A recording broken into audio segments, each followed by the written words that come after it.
In this lecture, we're going to study squares in modular arithmetic and how those work. Specifically, we're going to look modulo a prime number p. And we'll also introduce something known as Euler's criterion, and this essentially gives us a way to tell whether an element in the integers modulo p is a square or not. Before we do that, though, I'd like to start with just an example in the integers. So this can be our motivating example. So what we'll do is we'll look at, so let's look at numbers of the form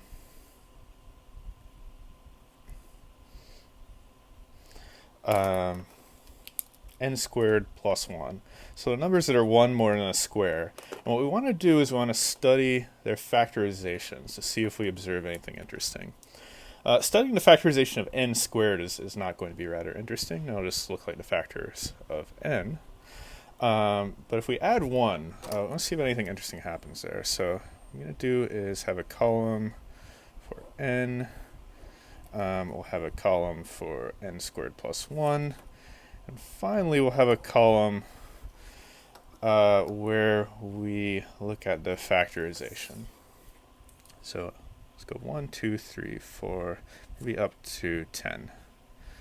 That should give us a chance to spot the pattern. N squared plus 1 is going to be 2, 5, 10, 17, 26. I'm just doing one more than the squares here. 50, 65, 82, 101, etc. Okay. What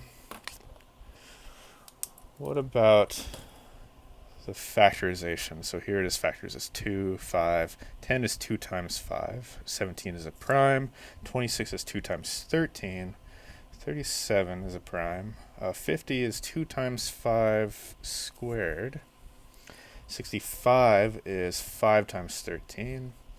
82, what's that? 2 times 41. And 101, I believe, is a prime as well. Okay. So at first, it doesn't really appear like anything too interesting is going on. Except if you stare at these primes, maybe other than the prime 2, like it's pretty obvious when the prime 2 is appearing. But if you look at some of these other primes, turns out these all have something in common. So I'm seeing the 5 a lot. 17, 13, 37. Basically every odd prime appearing here has something in common. And what they have in common is they're all of the form 4k plus 1. They're all 1 more than a multiple of 4. So let's observe that. So all these primes are of the form 4k plus 1. Okay, let's do for 17, 13, 37, even 101 down here. We never seem to get primes of the form 4k plus 3. So we don't get,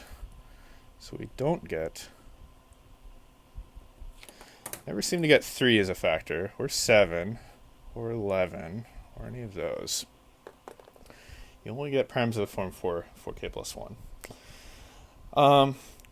And at first you might think that's not so interesting because these numbers here, you can actually show that all the numbers appearing here, so at least the odd ones, are themselves of the form 4k plus 1. So you might think, okay, if we factor that into primes, then those primes also have to be of the form 4k plus 1. But that's not at all true. You could have a prime of the form, or you could have a number of the form 4k plus 1, so 21 is 4k plus 1, but it factors as a product of two 4k plus 3 primes. If you multiply together two numbers of the form 4k plus 3, you could get something of the form 4k plus 1. So what's the takeaway? So actually something really mysterious is going on here. This is not expected at all. And it doesn't have to do with the fact that these are 4k plus 1 numbers. It has to do with the fact that there's some squaring involved, and so that's going to be our motivation to look at the squares modulo p. So we'll study the squares in z mod pz, the squares modulo p. And it turns out that this study will reveal all the secrets to this example and some other examples as well. So let's pick a prime. Here's an example. Let's take p equals 7. We'll take a small prime. So this will be our modulus. We're going to look at the integers modulo 7. So we're in z mod 7z. Let's try to write down all the squares. So what do I mean? We're just going to take there are only 7 elements in z mod 7z, and we're going to square each of them and see what we get. So 0 squared is 0, 1 squared is 1, 2 squared is 4, 3 squared is 9, but that's 2 mod 7. So we're always working mod 7 here. 4 squared is 16, which is 2 more than 14, so it's 2 mod 7. 5 squared is 4 mod 7, and 6 squared is 1 mod 7. So these are the squares. 0 is always going to be a square, but yeah, we can make note of that. 0 is going to be a square, and we get 1, 4, and 2 as our squares. Modulo 7. 1 is also going to always be the square. Okay. There's this interesting pattern here that we seem to get the same numbers here, just going backwards. That's actually not so interesting. That's just coming from the fact that, for example, 6 is congruent to -1 mod 7. And so we're essentially squaring -1. And that's just going to be the same as squaring 1. They're both going to be 1. So that explains this pattern, why we get the same things again. But notice that, so these are squares.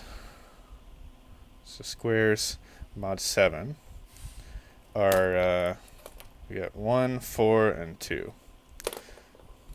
And the non-squares,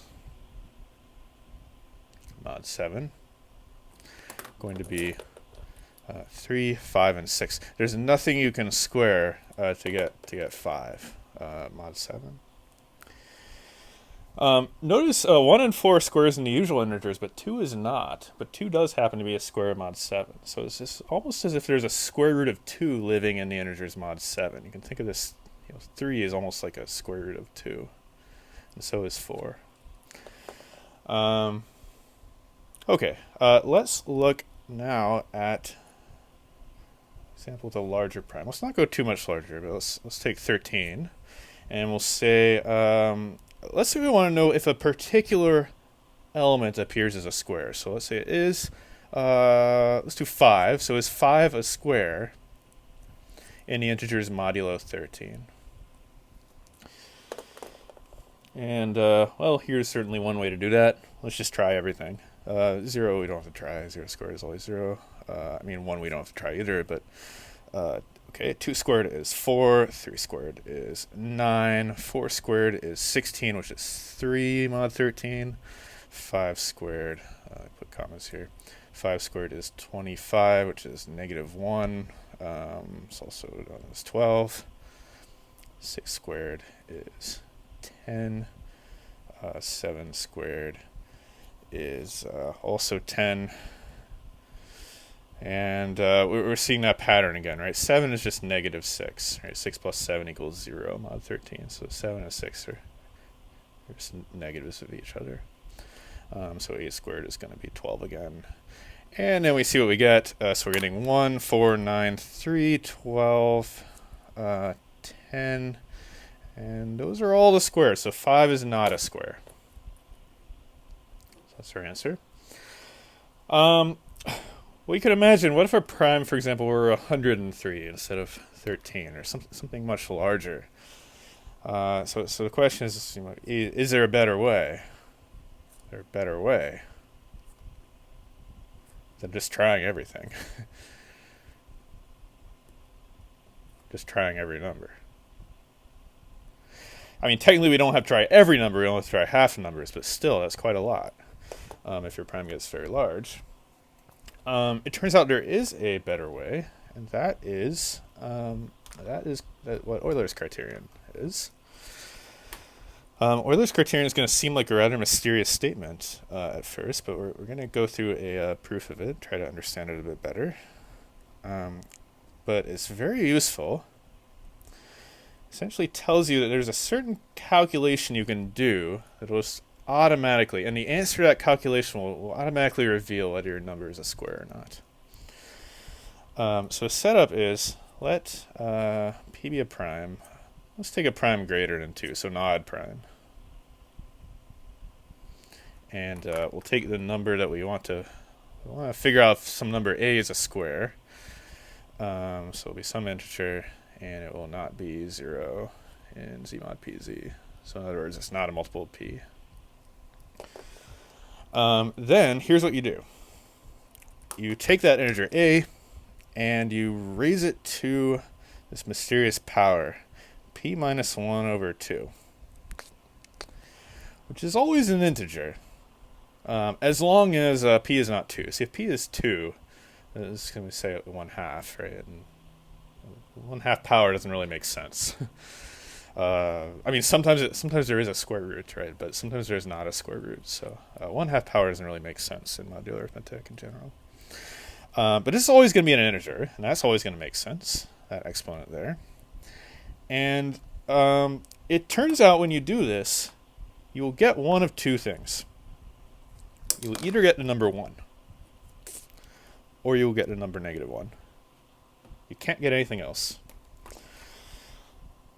But sometimes you get 1, sometimes you get -1. And it turns out that this will tell you perfectly whether a is a square or not. So it's going to be 1 if a is a square. Is a square. Mod p.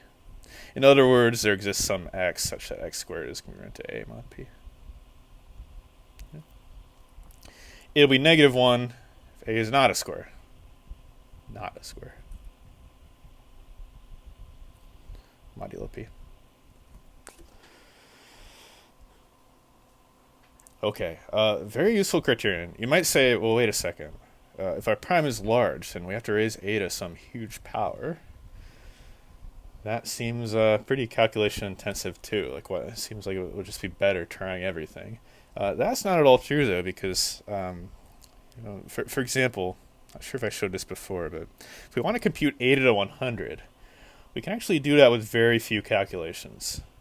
We certainly don't have to multiply a by itself 100 times. And that's because if we know what a to the 50 is, we can just multiply together 2 of those to get a to the 100. So that's one multiplication. And if we know what a to the 25 is, a to the 25 times a to the 25 is going to be a to the 50. So the exponents add when you multiply numbers like that. Well, we could break the 25 into 12 and 13, but you could also just say that's going to be a times a to the 24. A to the 24 is a to the 12 times a to the 12. A to the 12 is a to the 6 times a to the 6. And we actually come down to just a pretty quickly here. So the number of multiplications we have to do is actually just the size, the height of this tree here, which is going to be pretty small, even if our exponent is very large. Okay, so that's Euler's criterion, and in order to understand better, why this exponent is why it is, so let's look at how we might prove this. So how are we going to start out? Well, we'll start out with our a. So we're given some a. It could be anything though. Well, it can be anything that's not a multiple of p. So let's let a be some integer, and a is not equal to 0 on p.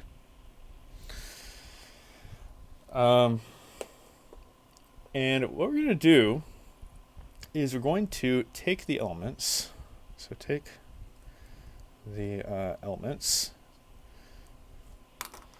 1, 2, 3, 4, etc. All the elements of the integers modulo p. except for 0. We'll leave out 0. This is kind of like what we did when we were proving Fermat's theorem.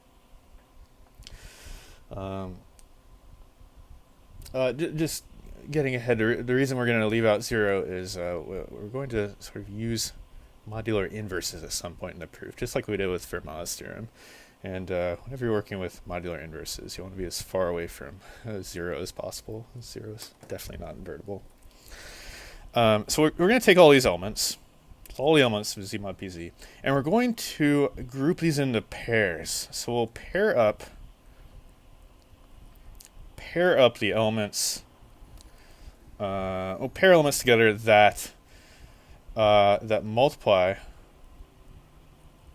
to this element A. That's going to be the idea. Okay. So in other words, I want to, for each x, let's fix some x. Then we'll try to find some y, such that we can multiply x and y together to get A exactly. Okay, so for each x, so for each fixed x, so elements of Z mod PZ. Well, here's the good news. So there's always going to be a y that's going to work. So there's, in fact, there'll only be one. So there's a unique solution.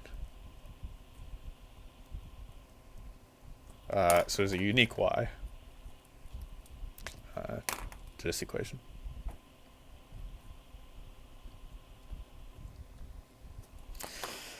Why is that? Well, I can just I can write down a formula for y.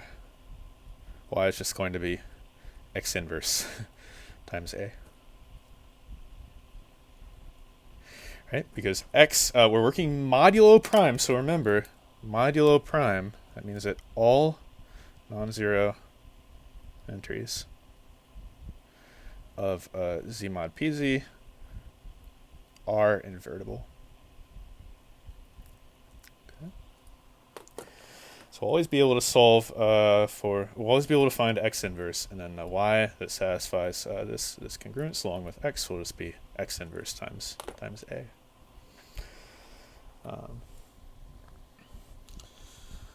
However, there's something that can go wrong here. So said so far is true, but there's something that can go wrong. So let's be a bit careful here. So, however, there may be some elements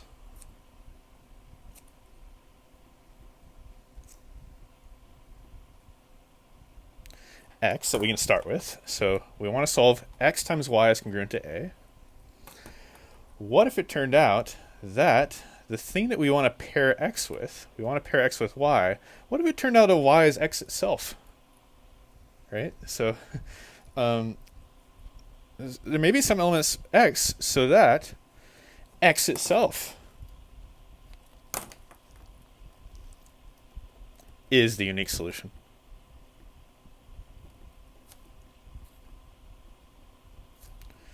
To this congruence. Might be. Well, what would that mean? No, I mean x squared is congruent to A mod P. And this would mean that that A is a square of something. So this happens.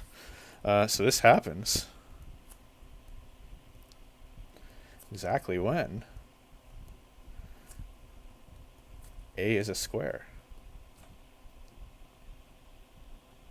Mod P. Okay. So when A is a square, there are going to be some elements that pair to themselves. We won't be able to find a different y. It'll just be the same as x. How many of those elements are there going to be? So in this case, there will be exactly two elements that satisfy this. It will be exactly two elements.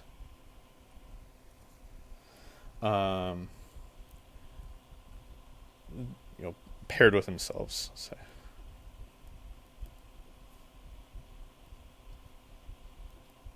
I'll show you an example of this in just a second. But let's see why there are two elements. So why there are two? Well, suppose suppose we found one. Suppose x1 is paired with itself. So in other words, is a solution to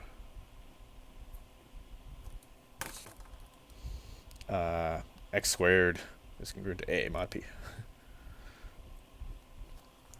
Well, there's another one, and that other one is simply minus x1, as you might guess. We want to be a little careful, though. We want to make sure that there aren't going to be more than those. How do we know there are only two? So we know there are at least two. You just do minus that. And minus x1 is going to be distinct from x1 because our modulus is odd. But I'll talk more about that in a second. But yeah, why? Let's be careful here. So if x1 is a solution to this, let's look at x squared is congruent to a mod p. How do we know that this doesn't have more than two solutions? Well, here's how we know. Let's move this over to one side. So we get x squared minus a is congruent to 0 mod p. And then this factors. This factors as x minus, I want to take a square root of a. I'm not going to write square root of a, though. That doesn't really mean anything. I know one square root of a, though. I know one number that when I square it, I get a. So I can rewrite this as x. See, a is just, I can rewrite a as x1 squared. So there's a difference of two squares. Just like this. And what I want to conclude next, this is something I've done several times in the past in these lectures. I just want to remind you that when we have a product and that product is 0, modulo m, let's say, that does not mean that one or the other of these has to be 0. Okay, so keep this example in mind. 2 times 3 is congruent to 0 mod 6, but 2 and 3 are not. Those are both non-zero. So you can multiply together two non-zero things to get 0. However, when the modulus is prime, this cannot happen. When the modulus is prime, either this first one is 0 or the second one is 0.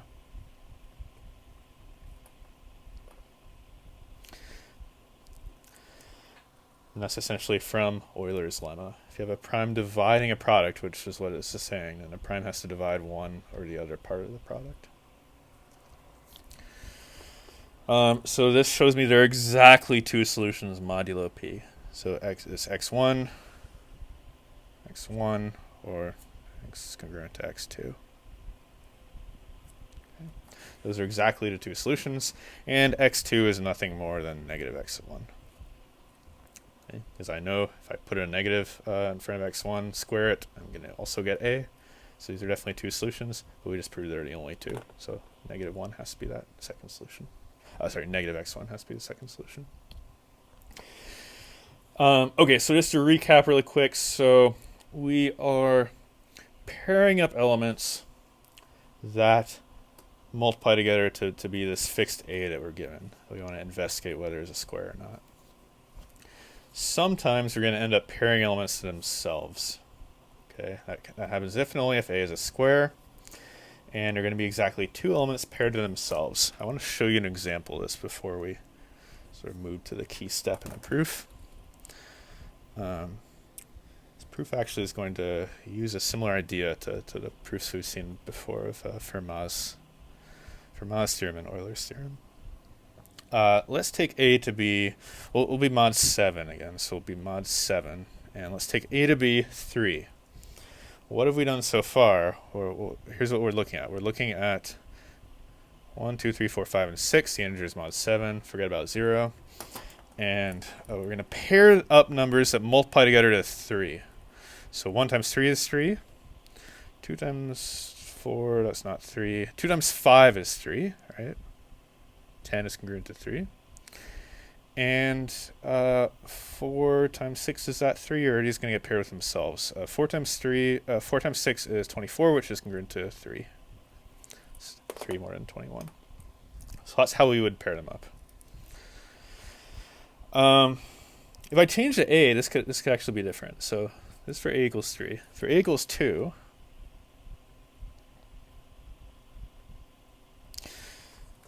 why am I choosing 2? So 2 is actually one of the things that one of the elements is 7z that was a square. So this is going to be the weird case. These pair up to 2. These multiply together to give 2. So like my x and my y. 3 times 3 itself is 2 mod 7. We're still mod 7 here.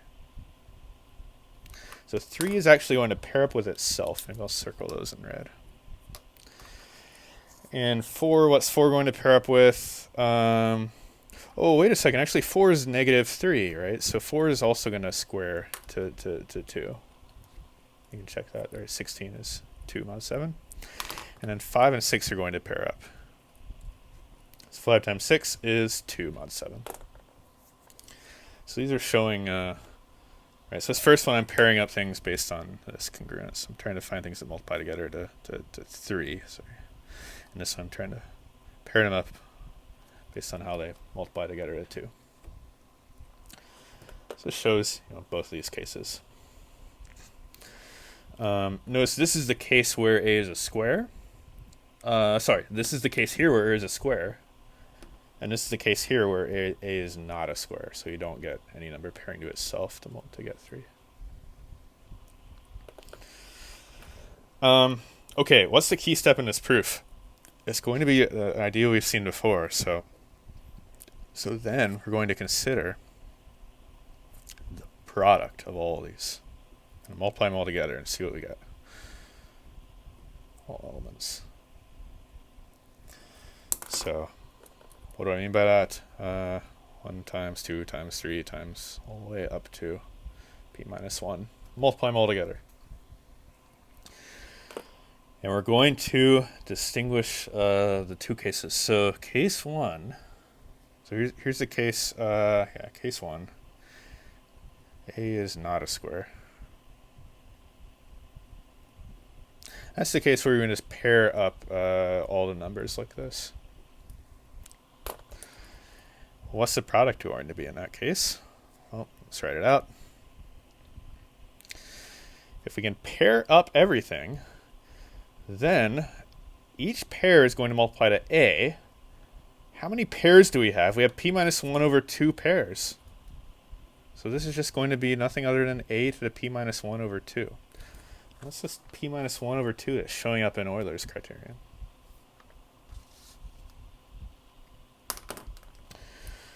Okay. This is mod p.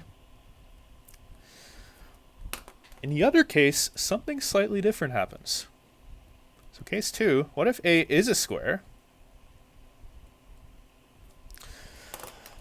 Well, we're always taking the same product. This product is going to be the same value no matter what. In fact, if you've seen some number theory before, you might even know, what this value is. I'll tell you in just a second. But if a is a square, what's going to happen?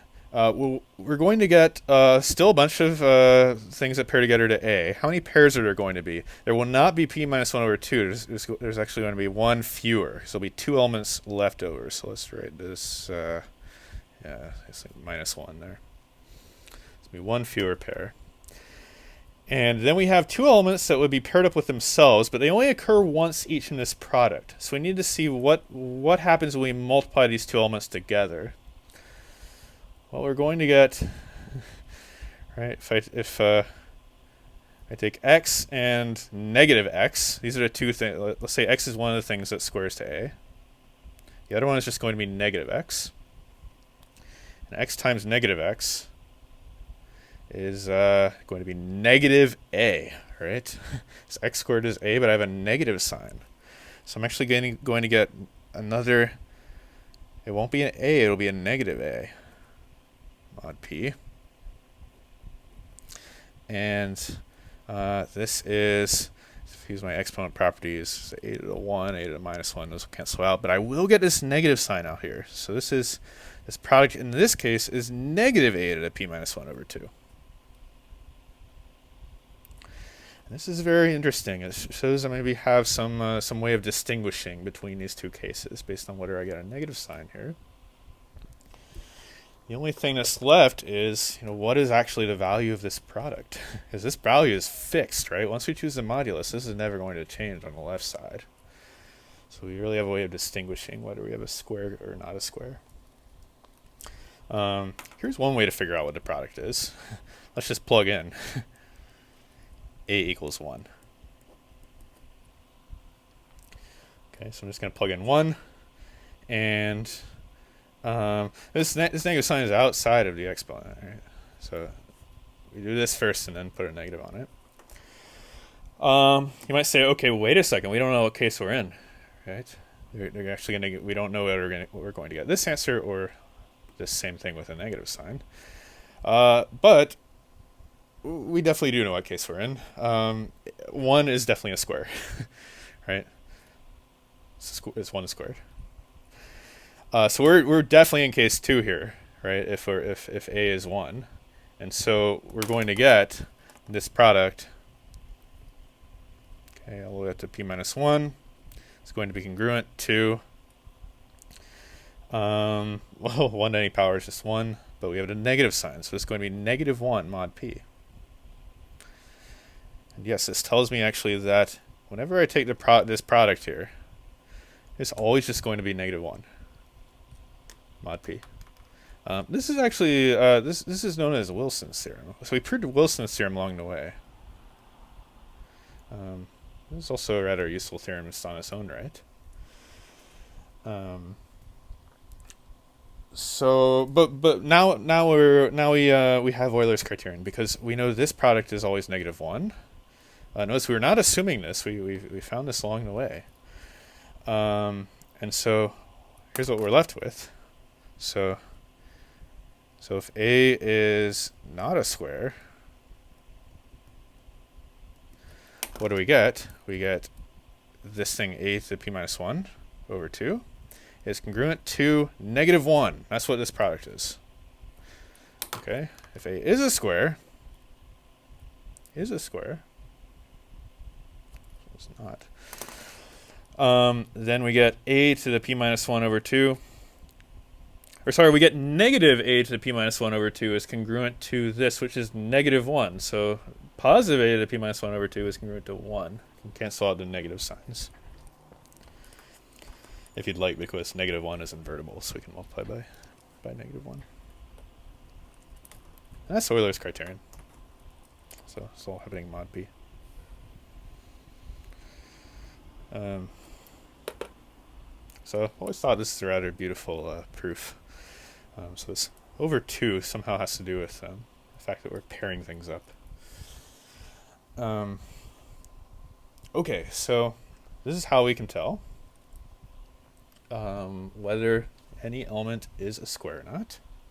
So for example, back here, if we want to know 5 is a square mod 13, notice this theorem only works for prime modulus. So I want to make sure modulus is prime. But yeah, it's 5 is square mod 13. One way to check is to do, so here's an example, is 5 a square mod 13. We already figured that out just by listing all of them. But here's what you would check if you want to use Euler's criterion. You would take that 5, that's my a, and I would raise it to the p minus 1 over 2 power. So it's 13 minus 1 over 2. So that's 5 to the 6. And it turns out when you do that, you get negative 1.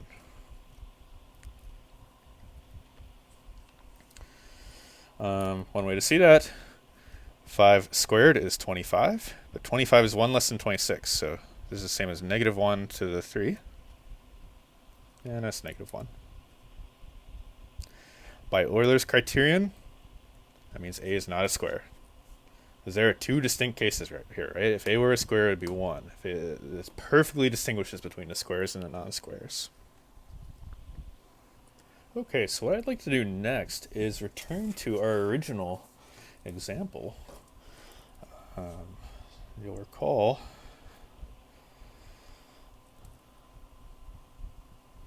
That example had to do with primes dividing numbers of the form x squared plus 1. So we looked at, let's just go back to that. So we looked at numbers that were one more than a square, factored those numbers into primes, and it appeared that we were always getting primes of the form 4k plus 1 as factors.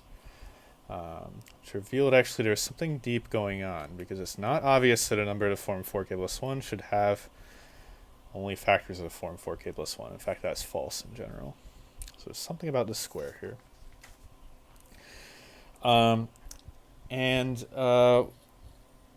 We're going to first convert this into a statement about, or a statement in modular arithmetic.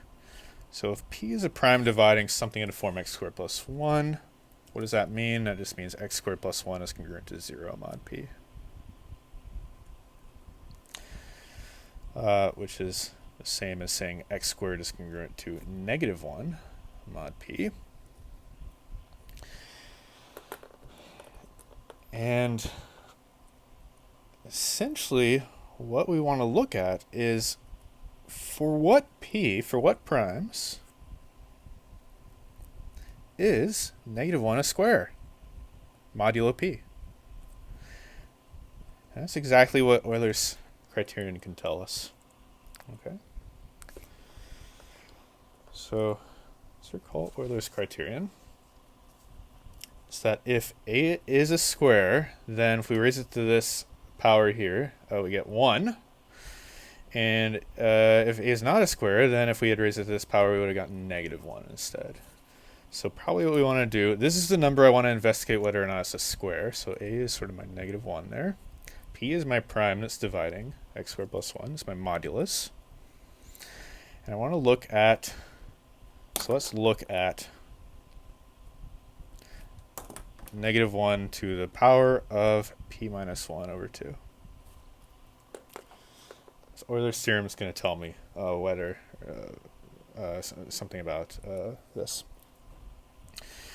Okay, we're in luck because negative 1, if we take powers of negative 1, those are pretty easy to understand, right? So how does it work? Well, if my exponent is even, I get 1, right? So we get 1 if p, I'm not even using Euler's criterion yet.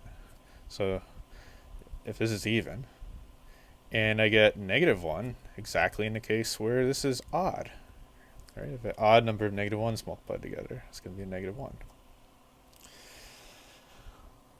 Okay, well, let's write this slightly different. So if this is an even number, this equals 2k for some integer, then p minus 1 is 4k, so p is going to be of the form 4k plus 1. And if p minus 1 over 2 is odd, well then p minus 1 over 2 is 2k plus 1 for some integer.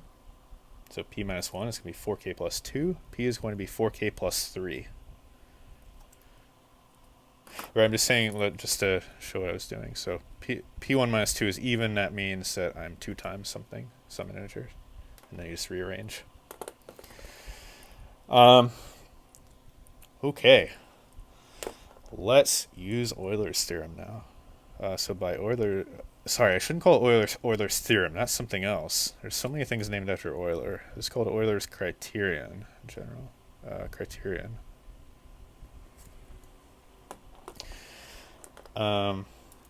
What does Euler's criterion tell me? It tells me that this reveals that negative 1 is a square, right? So if it is a square, I get 1 when I do this power. So that's my A. This tells me, or this criterion is saying that this means that A is a square. So negative 1 is a square. And let's just sort of connect all the dots here. So what this criterion tells me, this is equivalent to negative 1 being a square. But we just showed that that is equivalent to, so square mod p, of course. That's equivalent to p being 4k plus 1, of the form 4k plus 1.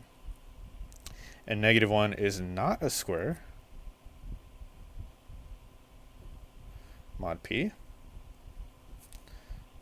is equivalent to p being of the form 4k plus 3. So we're just kind of connecting all the implications here. Right, this tells me it's a square by Euler's criterion.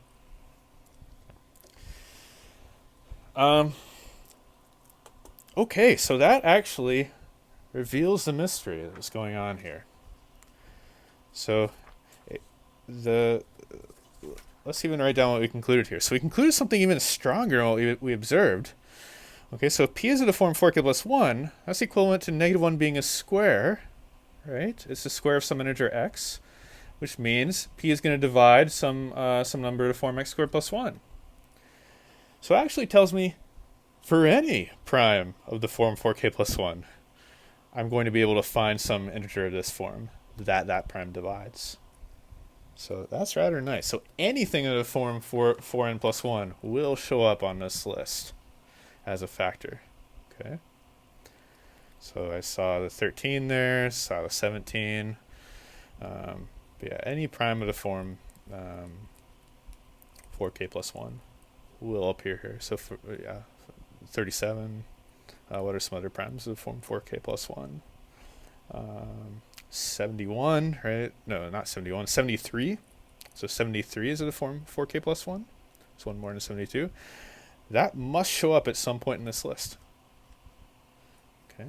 71, on the other hand, that's of the form 4k plus 3. That will never show up. So rather deep theorem that we just proved.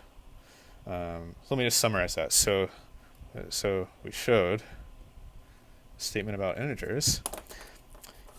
P divides n squared plus 1, for some n, if and only if p is of the form 4k plus 1. Okay. We use Euler's criterion to show that. I should be a little bit careful here, right? We kind of ignored the case of p equals 2 when we did this argument, because Euler's criterion does not apply. So we should write back in the end. P equals 2 does work. See a lot of 2's here. Okay, great. So before I conclude this, I'd like to just give one further application. So here's an even further application. What do I mean by that? I'm actually going to use what we just did. Prove something else really interesting about integers. In fact, about primes. I'd like to recall one thing that we proved earlier. So we proved there are infinitely many primes. Well, that's what we did first. We proved there are infinitely many primes using Euclid's argument. We even went a little further. We were able to prove there are infinitely many primes of the form. I think what we did was 4n plus 3. And I'd just like to recall really quick how the argument worked. So the argument went like this. You suppose that there are finitely many for the sake of a contradiction. So what if there were only finitely many? And here are all of the primes. So let's suppose these are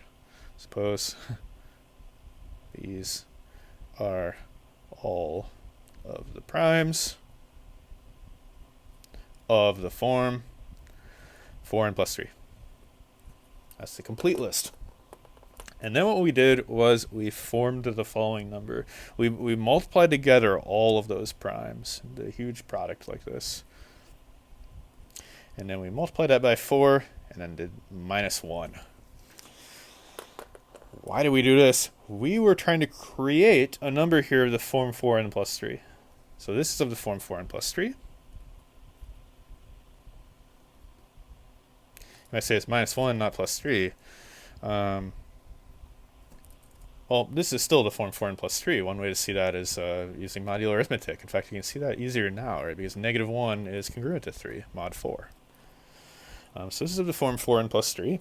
And none of these primes on the list divide it. That's why I did minus 1 and not plus 3. If I did plus 3, then we can't rule out that 3 is going to divide it. In fact, 3 definitely will divide it. But here I manufacture something that none of these primes are going to divide because it's 1 less than a multiple of all of them, right? So it's going to be 1 off of, multiple of P2, P3, etc. And then what's the conclusion? So either this is prime,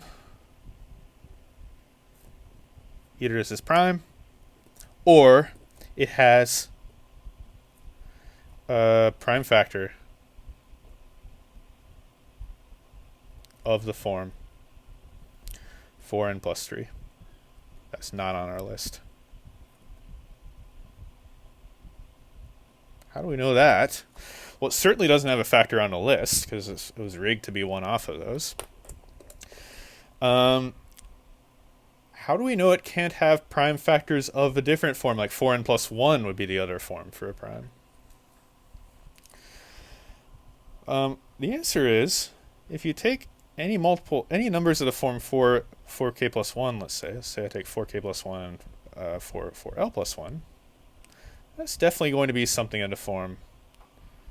I mean, what exactly is it, right? It's 4 times, I think you end up with this, 4kl plus 2k plus 2l plus 1 at the end. So you definitely get something in the form 4k plus 1. That means in order to get something in the form 4k plus 3, I must have at least one factor of the form 4k plus 3. At least one prime factor of the form 4k plus 3. Okay. So I must have at least one prime factor of, so since this, since a product of any two numbers of the form 4k plus 1 is again of the form 4k plus 1, I must have at least one prime factor of the form 4k plus 3. And we've produced something that's not on our original list. So that was how the argument went. Here's the problem. So this argument does not work.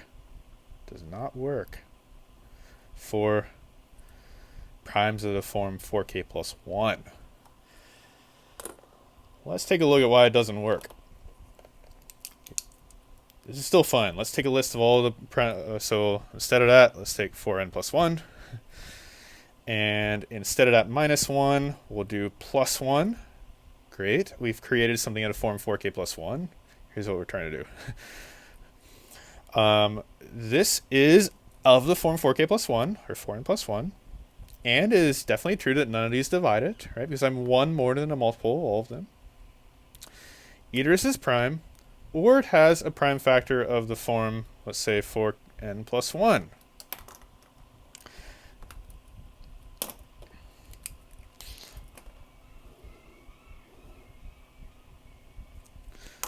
This is not true. This part of the argument is not true. And that's because I can have two numbers of the form 4k plus 3, like 3 times 7, end up with something in the form 4k plus 1. In fact, I'll always end up with something in the form 4k plus 1. So I can have a number of the form 4n plus 1 that has no prime factors of the form 4k plus 1. They could all be of the form 4k plus 3. Here's my 4l plus 3. So that's the issue here.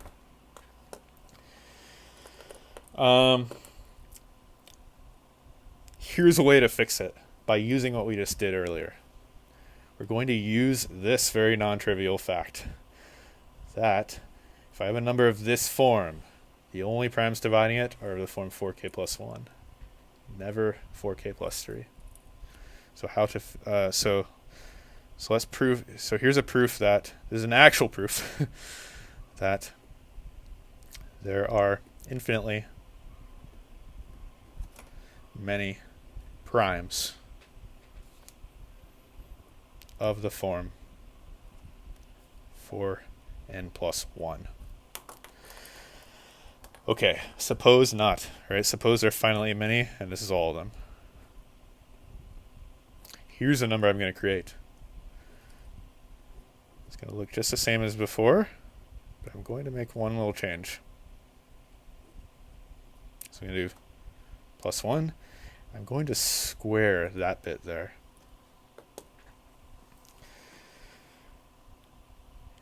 Okay, why am I squaring it? Well, this still works. So this is of the form 4n plus 1. Check. None of the primes on my list divide it. Because again, this whole thing, it doesn't matter if I'm squaring or not. Like this part is going to be a multiple of all of these, and I'm offsetting it by 1. So this is not going to, none of the pi are going to divide this. So either this is prime, so either this is prime, in which case we produce a prime of the form 4k plus 1. It's not on our list. Or it has a prime factor.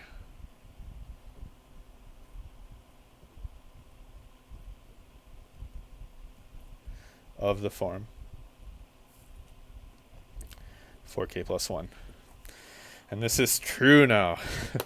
Here's why this is true. This thing here is of the form x squared plus 1. Right? 4 is a square also. So this is x squared plus 1. And what did we prove? We proved that the only primes that can divide any number of the form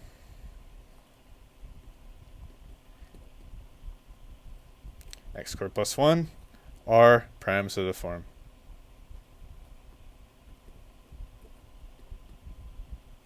4k plus 1. Okay. Or 2, right? But this is clearly an odd number, right? So definitely 2 is not going to divide that. So we must be able to find some prime factor of the form 4k plus 1 to divide this, which is not going to be on our original list. And so we have finally proved that there are infinitely many primes of the form 4n plus 1, but it was a lot harder to prove than the 4n plus 3 case. We had to use this trick. Okay. So I hope you enjoyed that, and this will be the end of this lecture. Thanks for watching.